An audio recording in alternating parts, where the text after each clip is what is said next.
बस प्रार्थना करते हैं, मिल जाते हैं। हाँ, तो उस समय का बात बताते हैं, अधूरा रह जा रहा है बात, भूल जा रहे हैं। जब 2022 में पापा का तबीयत खराब हुआ था, प्रार्थना की, लगा कि उनका प्राण शरीर से निकल गया और मात्र प्रार्थना से सब वापस और उल्टा मेरे फादर जो बेहोश थे, होश में नहीं थे, आँखें व्हाइट उलट गई थी, क्या हुई थी पता नहीं। मुँह से गाज लार आ रहा था। हम लोग पूरा आँख पका के सब लोग वहीं बैठे थे। भाई मेरा बक्सर था, उस समय था नहीं यहाँ। फिर प्रार्थना किए और वो चिकित्सा जो हुआ सूक्ष्म में हुआ होगा, पर वो तो हुआ ही था। वो फट से तुरंत हम ही से हाल-चाल पूछ रहे हैं, "का बाल बा बात बा एइजा बैठल बड़ा सन घेर के?" ऐसा। हम कहे हम तो माँ-बाबा को बहुत-बहुत धन्यवाद कहें कि बाबा आप मज़ाक बहुत भयंकर करते हैं। अब बेचैनी हो गया, बाबा का जन्मदिन था, पापा का वैसा तबीयत घर में मनीष भी यहाँ नहीं था। तो वाइफ़ थी, बहन थी, दोनों मेरे एक बेटा 7 साल का है अभी, एक 12 साल का है। तो ये लोग रहते हैं घर में हमेशा और जब भी हम दरबार जाते थे तो यही लोग सेवा भी किया करते थे पापा का। तो उसके बाद बाबा से प्रार्थना माँ से, गुरुदेव से की कि बाबा का जन्मदिन है, एक दिन के लिए ही सही बुला लीजिए। आप हमेशा बुलाए हैं, 20 में भी बुलाए, 21 में भी बुलाए, इस बार भी बुला लीजिए, छूटे नहीं। तो 1 दिन के लिए हम गए थे कि 1 दिन में हम लौट आएँगे। बाबा को जो गिफ्ट लेके गए थे वो देंगे और बाबा को बोलेंगे हैप्पी बर्थडे और फिर हम आ जाएँगे। और गए तो 1 दिन के लिए थे लेकिन रह गए थे 10-12 दिन। बाबा ही रखे थे। 10-12 दिन चिकित्सा चला और बिना टोकन लिए, बिना कुछ जा मतलब नहीं होता है कि हाँ, हाँ, मिलने किसी से कोई रिक्वेस्ट भी नहीं और बाबा माँ का गुरुदेव का कृपा हुआ, दरबार का कृपा हुआ कि गुरुदेव के साथ रुद्राभिषेक में बैठने का अवसर मिला। फिर उसके बाद उसी दिन गुरुदेव से सीधे कब हम गुरुदेव के सामने खड़े थे हम ही को पता नहीं था। और तब खड़ा थे जब चिकित्सा हो रहा था स्पेशली। बाबा ऐसा कुछ किए थे, सीधे वहीं पहुँचा दिया। सुबह ही शायद मिल गए थे या कोई हाँ, रवि जी मिल गए थे, पुष्कर के हैं रवि रवि रमण जी, वो। अ, तो बोले कि चलिए प्रभात जी गुरुदेव के पास चलते हैं, वहीं बैठेंगे। वहाँ गए और गुरुदेव को फिर पापा को फ़ोटो दिखाया, गुरुदेव बोले कि बेटा अब उम्र नहीं बचा है, शरीर का उम्र समाप्त हो चुका है। अब अब क्या इसमें क्या किया जा सकता है? तो हम कुछ नहीं बोले, हम बस रो रहे थे।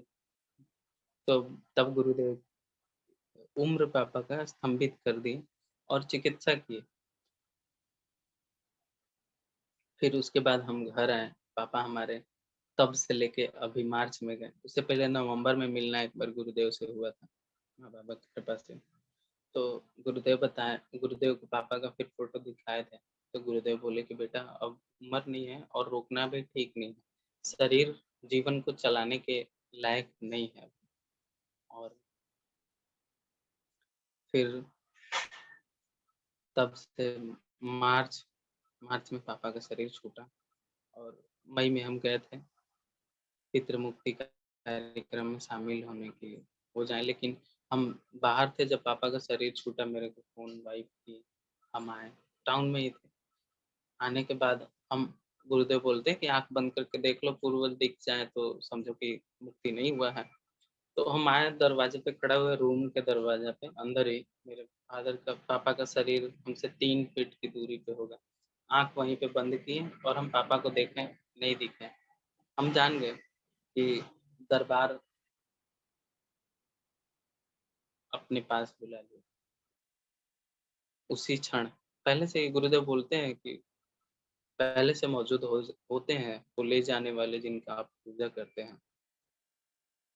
तो अच्छा लगा और उस समय दुःख ऐसा नहीं लग रहा था, दुःख भी नहीं हो रहा था और कुछ भी नहीं हो रहा था, एकदम शून्य।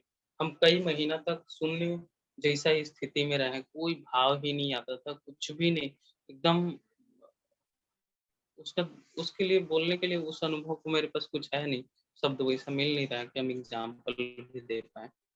बस एकदम सन्नाटा, मतलब शांत था, एकदम सब कुछ शांत, एकदम शांत शांत लगता था। शून्य, मतलब गुस्सा भी नहीं आ रहा है, दुख भी नहीं हो रहा है, बुरा भी नहीं लग रहा, कुछ भी नहीं, कुछ मतलब सब साइलेंट। तो उस समय ऐसा हो गया था कि हम 2 मिनट भी पीछे जाके नहीं देख पाते थे।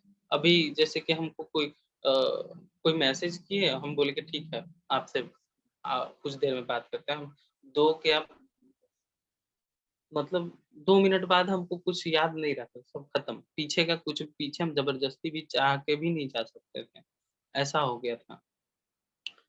तो माँ-बाप करते हैं, अगर वैसा नहीं किए होते तो बहुत गड़बड़ होता हमारे लिए।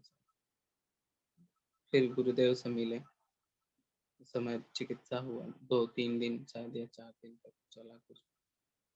फिर उसी समय एक ही रात में ये डायरी लिखी गई थी।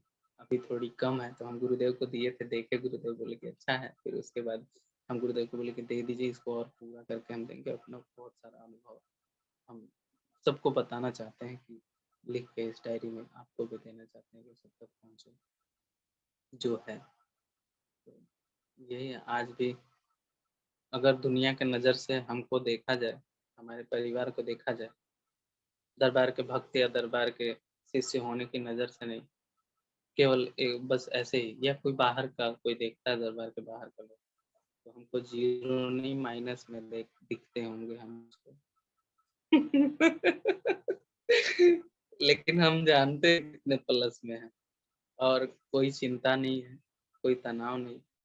हम अपने परिवार में हम लोग 7 लोग हैं अभी। 6 लोग हैं, पहले 7 थे। हम, भाई, मेरी वाइफ, दोनों बच्चे और एक बहन, और जीवन आनंदमय है, क्योंकि भविष्य हम देख नहीं रहे हैं, चाह के भी। बाबा जानते हैं, देखते हैं, और वही सब कुछ कर रहे हैं। सब होता चला जा रहा है, कुछ प्रयास करना नहीं पड़ रहा है हमको कभी, पड़ा ही नहीं। हमको प्रयास करना पड़ता है तो बस गुरुदेव से मिलने के लिए। बाकी प्रयास करना मेरे लिए नहीं हम करते हैं, बाबा सब करा देते हैं, और सब होता चला जाता जैसा है। लग सकता है कि हम कुछ कर रहे हैं, लेकिन नहीं, सब माँ बाबा गुरुदेव करते जा रहे हैं लगातार, और सब होता चला जा रहा है। हम वो कर पा रहे हैं जो हम, मतलब हो रहा है, कर क्या रहे हैं, हम तो दिन भर फ्री रहते हैं, और कोई काम करा दी जिससे सारा काम, जिसमें हमको घंटा लगा, मिनट लगा, ऐसा होता है। तो और दरबार के शिष्य भक्त, अपने सभी गुरु भाई बहन, सब लाजवाब हैं, और धीरे-धीरे और लाजवाब होते जा रहे हैं समय के साथ। सबका एक दूसरे के प्रति भाव बहुत सुंदर है। क्या बताएँ अब। और दीक्षा में भी महाराज जब कटा पहली बार, तो वो 2020 में कामाख्या के दरबार में, कामाख्या में कटा था। उस समय भी हमको नहीं लग रहा था कि हम जा पाएँगे। क्योंकि जितना टिकट किए थे हम लोग, सारा टिकट, कोई टिकट कन्फर्म नहीं रहा था। अचानक मेरे यहाँ माँ का फ़ोटो हम नहीं रखे थे, 2019 से जुड़े थे, माँ का फ़ोटो हम नहीं रखे थे। हमको लगता था कि हम अभी माँ का फ़ोटो या माँ का पूजा करने के लायक नहीं हुए। जिस दिन माँ का पूजा के लायक होंगे, माँ खुद आएँगे। अभी हमको लगता था कि मन मेरा साफ नहीं है, गंदा विचार भी आ जाता है, किसी के लिए गंदा सोच भी लेते हैं। और माँ तो ऐसी है, उनके लिए तो इतना सेफ ज़ोन होना चाहिए कि फिर वहाँ किसी चीज़ का भी एंट्री नहीं, चाहे सोचने हो या जैसे भी हो। डायरेक्टली, इनडायरेक्टली, किसी भी तरह से नहीं, सब सुंदर होना चाहिए, ऐसा हमारा मानना था। और ये चीज़ जानते हैं, रत्नी जी जानते हैं, एक पूजा बहन है, लखनऊ से, वो जानती हैं। तो और चित्रा दी हैं, और क्या नाम है, एक नीति दी है, बैंगलोर में रहती है, उनको पता है, वो लोग जुड़े थे उस समय, तो सब मालूम है उनको कि कैसे-कैसे क्या था। अचानक माँ का फ़ोटो भाई लेकर के आया, कहे कि ढकना था, इसको आना था यहाँ, डाल्टनगंज हम लोग के साथ में, ये हमारे यहाँ। तब क्या हुआ कि तो आते ही हम कहे कि अरे भाई कहाँ गई? मतलब नहीं होता कि अचानक कोई रिश्तेदार आ गया तो ऐसे हम शॉक्ड हो गए थे, बताया नहीं था कि आ रहे हैं लेके। तो हम कहे कि अब तो से हम गए तो मार्केट फूल लाने, नारियल लेने माँ के लिए, चुनरी वगैरह जो समझ में आ रहा था वो सारा कुछ लेने लेके आते हैं। और लेने जाने के दौरान हम बस स्टैंड से होके गुजरे तो हम कहे कि अच्छा पटना का पूछ लेते हैं टिकट मिलेगा कि नहीं। वहां से देखें टिकट देखने गए थे मिलेगा कि नहीं, वहां जाके बुके कर लिए, कैसे कर लिए हमारा हमको पता नहीं है, अपने आप कर लिए। उधर से माँ का सामान लेके आप पूजा वगैरह किए। तब तक फिर एक पटना की एक दीदी थी, उनका नाम हमको अभी याद नहीं आ रहा है। तो वो दीदी कॉल की, रत्नेश जी उनको मेरा नंबर दी थी, उनको भी जाना था वहाँ उत्सव में, अम्बुबाची में। तो वो बोली फटाक से बुक हो गया टिकट, मेरा, रत्नेश जी का, उन दीदी का, पूजा बहन है उनका। और कब वो सारा हो गया और कब हम लोग वहाँ पहुँच भी गए, और वहाँ पहुँचने से पहले हमारा रूम भी, कल्पना आंटी हैं, वो एक रूम, एक जगह का घर का पता बताई थी कि यहाँ पे मिल जाएगा आप लोग को, आप लोग आराम से रह पाइएगा। फिर वहाँ हम लोग का रूम भी हो गया, मतलब वहाँ जाके ढूँढना नहीं पड़ा।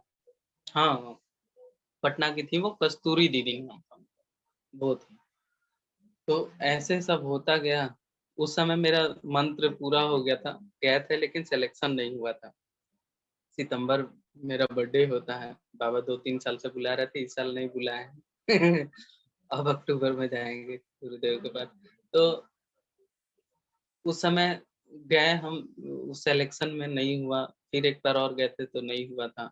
तो फिर जा कर के मेरा सिलेक्शन नवंबर में हुआ और मेरे भाई का भी तंत्र दीक्षा में सिलेक्शन एक साथ हम लोग का हुआ था।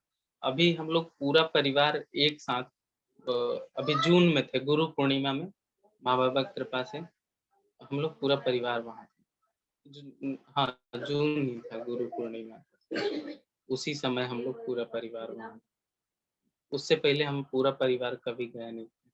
ये माँ-बाबा की कृपा है कि सबको बुलाएँ, हमारे पूरे परिवार को, हमारा बहुत इच्छा था। हमारी वाइफ़ भी दीक्षित, इस बार उनको भी दीक्षा मिला, मेरी छोटी बहन को भी मिला, और बच्चे बचे हैं, मतलब अब बच्चों का होना है, इनका भी जल्दी हो जाएगा, ऐसा है।